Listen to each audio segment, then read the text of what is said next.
importante hacer tareas. No, sí. Catherine, ¿te gustaría hablar un poquito de ti, como de tus experiencias enseñando una clase de herencia? Claro, pues mis experiencias inician cuando estaba haciendo mi maestría en NAU. Ah, en la parte de Lower Division no existía una clase para hablantes de herencia, entonces como proyecto Capstone decidí crear un currículo especializado para estos hablantes de herencia, específicamente para el nivel 201 y 202. Oh, ok, muy bien. Y entonces tú creaste todo un currículo para estos estudiantes. Exactamente. Wow. ¿Y cómo en qué te basaste? Bueno, pues yo tomé una clase enfocada en lingüística para Ujú. hablantes de herencia, español en los Estados Unidos era el nombre. Y luego de esa clase, pues con la profesora hablamos, ella me sugirió la idea y la acepté y me basé en diferentes currículos que ya existen, tanto de escuelas como de universidades y también teniendo en cuenta el proceso que llevan los estudiantes. Entonces, si un estudiante de 102 pasa esta clase de herencia, pues no quería repetir como las mismas cosas que ellos ya han visto. Y luego, cuando creé la de 202, pues tuve en cuenta si el estudiante había estado en la clase de 201 o si venía de una clase regular a 202. Oh, entonces, como a esos dos grupos los trataste como diferente o como los uniste como a una clase. No, son dos grupos diferentes. Es 201 para hablantes de herencia, 202 para hablantes de herencia. Ok, muy bien. Entonces, creo que eso ya responde la primera pregunta, que era que si antes de empezar a enseñar una clase de herencia tuviste algún tipo de preparación. Entonces, tuviste que crear todo desde cero, ¿no? Sí, básicamente pues tomé ya, como te he dicho, hay personas que ya han creado muchos currículos, que todo está en línea, que lo ofrecen como gratuitamente. Entonces tomé varios currículos y también hablé mucho con la profesora sobre, ok, esta es la idea, seguimos este paso, tiene sentido. Y también ya había tenido una clase de creación curricular, Ujú. como que todo enlazó para crear esta clase. Ah, qué bien. Pero ¿fue difícil o fue como ya poner todo junto, ¿no? Fue un poco difícil porque tenía que tener en cuenta qué exámenes necesitan estos estudiantes, qué cosas son importantes para ellos y qué no, porque no tenía un libro de texto, entonces no Ujú. tenía nada de ejercicios de vistas o nada en línea que ellos pudieran hacer. Entonces tenía que crear cosas para que ellos pudieran practicar, tener en cuenta sus necesidades. Ujú. Entonces, para ellos la práctica auditiva puede que no sea muy difícil, pero necesitan practicar más escritura. Entonces, mis actividades iban enfocadas a eso, a las necesidades que ellos tenían. ¿Y qué tal como a la hora de hablar ellos eh, podían hablar bien? Así fue. Ah, sí, en general, mi primera clase recuerdo, creo, que tuve 16 estudiantes y en general tenían buen dominio de la producción oral, se Ujú. podían comunicar bien, pero obviamente con los errores que son muy comunes de ellos, como fallas en el uso del subjuntivo o diferencias entre pretérito e imperfecto. ¿No? Muy bien. Pues creo que es muy interesante todo este tema y entonces creo que mi segunda pregunta sería, por lo general, ¿cómo es la población de estudiantes de herencia que toman tu clase? ¿Cómo hay diversidad o predomina una nacionalidad? Bueno, en el contexto de NIU, que fue donde enseñé estas clases, predominaba los hablantes de herencia mexicanos, Mm, de un padre o ambos padres mexicanos, pero también tuve estudiantes de herencia de Argentina, de Colombia, de El Salvador y ya. Pero la gran mayoría son mexicanos. mexicano. ¿Y cómo le hacías como para que ellos se identificaran con la cultura, con nuestra cultura?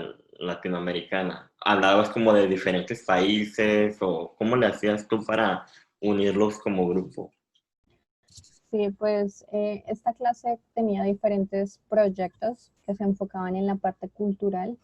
Además de eso, tenía un componente audiovisual en donde veíamos telenovelas, Mm, pero que realmente eran como series que ellos podían acceder desde Netflix. ujú, Entonces teníamos una serie de España, una serie de Colombia, una serie de Argentina y una de México. Y la idea era, ellos veían su TV show, su telenovela, y luego compartían entre ellos las ideas. Entonces siempre hablaban como, ok, en Colombia dicen esto, en mm. México dicen esto. Y por una parte eso, y luego los proyectos eran relacionados con su propia cultura de herencia. Entonces, uno de los proyectos fue hacer un álbum familiar y ellos hablaban de esas cosas de sus abuelos. Entonces, que mi abuelo el Día de los Muertos hace esto. Mm. Luego compartían. Entonces, era un poco la cultura global latinoamericana, hispanoamericana, hispana, porque también incluíamos España. Ah, español. Y, y también la parte de herencia propia, pues, que ellos tienen. Pues creo que eso está bien porque así como cada nacionalidad aprende un poquito de los diferentes países, ¿no? Porque no todos somos iguales. Y a ver, ahora, ah, bueno, creo que ya lo mencionaste, pero ¿cómo llegaron los estudiantes a tu clase? ¿Tú los invitaste? Sí, este fue un proceso un poco arduo porque, pues como era una clase inicial, los estudiantes no la conocían, muchos estudiantes tienen miedo de que no puedan tener éxito en estas clases y prefieren estar en una clase regular porque puede ser mucho más fácil. Entonces tuve que ir a cada clase, a hablar con los otros GAs y decirles, oye, me das como 5 minutos, iba a cada clase, promocionaba la clase, hicimos como afiches Ujú. en la página web, creo. Y ellos, ¿tú cómo los veías? ¿Entraban como con mucha motivación de estar en la clase de herencia? Creo que dependía muchas veces de las actividades. Todos tenían una actitud muy buena. Ujú. Y como te digo, incluso tuve dos estudiantes que son de herencia cultural, que realmente su background no es que tenga un padre, que tenga un papá hispano. No, tuve un estudiante que creció en Texas y sus padres son americanos y todo, pero ella siempre tuvo amiguitos hispanos, siempre fue como estuvo inmersa en esa cultura hispana. Como que se Pero, identificaban, ¿no? Yo creo. exacto, ella quería ser parte de esta cultura. Y ella era totalmente ascendencia norteamericana. Anglosajona. Exacto. Y, pero ella estaba encantada. Y también los otros estudiantes, creo que cuando trabajábamos ya la parte de gramática, algo ya muy arduo para ellos que no entendían porque están acostumbrados a hablar de cierta manera, ah, era cuando estaban un poquito frustrados. Como que se desesperaban, yo creo, ¿no? Ujú. No. Pues yo creo que eso ocurre en todas las clases, pero mm, no es algo que no veas en un lugar en específico. Y a ver, ¿y tú cómo, hay algún examen de ubicación para el programa? O, Pues sí, parcialmente. El examen de ubicación, los estudiantes podían ingresar a esta clase si ya habían terminado 102, cumplían con las características, ah, podían pasar a 201 ujú, para esta población de hablantes de herencia, o si se inscribían en una clase de 101 y 102 y tenían como buena suficiencia y les interesaba, ellos iban a mi oficina, tenían una entrevista conmigo ujú, y también yo les pedía completar un pequeño test de gramática y conocimiento del vocabulario, ujú. para saber cómo en qué Nivel categorías. estaban. Sí, sí, porque los niveles son muy diferentes en estas clases. y cómo le hacías como para llevar a todos a un solo nivel? Como, ¿o trabajabas así como diferente? Pues intenta trabajar igual con todos, pero yo usaba a los mismos estudiantes como apoyo. Entonces, si tenía un estudiante muy bueno, con un estudiante que tenía dificultades en gramática o en Ujú, vocabulario, o incluso pronunciación, aunque eran muy pocos, pero tenía ciertos estudiantes que tenían problemas, como la estudiante que te dije ujú. que tenía ascendencia anglosajona, pues Ent- los ponía en grupos y de esta manera ellos trabajaban, iban Y entre ellos se ayudaban. bastante. Está bien, Eso vi que no se veía en las clases normales, por decirlo normal. así, que ellos se ayudan mucho y hablan y luego como que hay una relación más allá del salón de clase. Y tú cuál creerías que es la diferencia más grande entre una clase de L2 y una clase de herencia? Creo que el enfoque es totalmente distinto, parcialmente distinto. Porque, pues además de trabajar la lengua y buscar que los estudiantes mejoren su suficiencia, también se buscan que aprecien su variedad, que Mm. se sientan conectados con la cultura. Ellos tienen ciertos objetivos, muchos me decían, quiero poder hablar con mis abuelos, quiero poder comunicarme con mi familia. Mis primos en México me dicen que soy pocho y yo quiero hablar bien. Entonces, esas cosas son diferentes que muchas veces en la clase de L2 ellos o van por el requisito o simplemente quieren aprender la lengua y ya. Entonces por ahí van tus objetivos generales de la clase. Exacto, sí, que ellos tuvieran una apreciación diferente a su variedad, porque al fin y al cabo ellos hablan cierto tipo de español. Sí. Am, También como esta parte cultural, compartir lo que tú decías, la variedad cultural de el español. Y ¿qué actividades y tareas o proyectos manejabas tú con los estudiantes? Mm, Como, Sí, uno de los proyectos que ya te comenté es el de ver la telenovela. ajá. Luego ellos tenían que responder unas preguntas de comprensión. De esta manera yo me aseguraba que vieran la novela. Am, También teníamos lecturas de cuentos cortos Ujú.